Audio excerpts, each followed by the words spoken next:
Lomé Actu. AFIS 2023. Voici les points clés du discours de Faure Gnassingbé. La troisième édition de l'Africa Financial Industry Summit réunit près de 1000 dirigeants de la finance continentale dans un contexte de bouleversement sectoriel majeur. L'édition AFIS 2022 faisait la part belle aux crises et à leur gestion. Son premier panel s'intitulait « Transformer la finance africaine en période de crise ».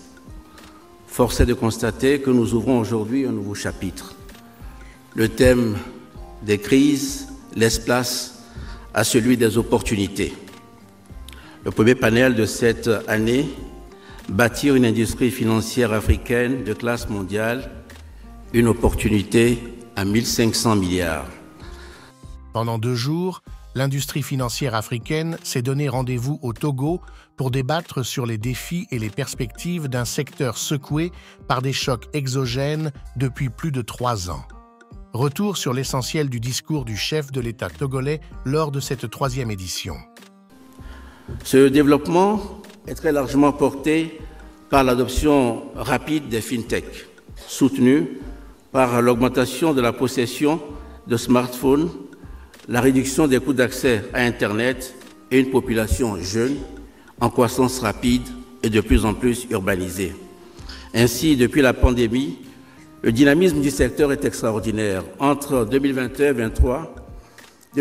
et 2023, le nombre de fintech africaines a crû de 17% et on en compte aujourd'hui plus de 600. Ainsi présenté, l'avenir semble prometteur.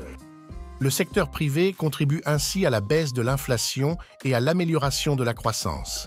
Sur cette base, le dirigeant a appelé les acteurs privés à jouer pleinement leur rôle dans le financement des politiques de développement en Afrique. Le secteur privé est appelé à jouer un rôle crucial dans le financement du développement africain. Mon pays a d'ailleurs toujours été résolument engagé sur cette voie. Notre ambition étant de financer la moitié de notre feuille de route 2025 par des investissements privés. Il incombe aux États de rassurer le secteur privé et de se montrer transparent et à l'écoute.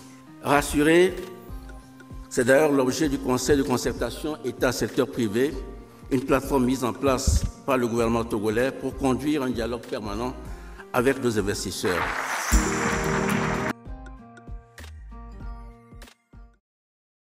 Lomé Actu.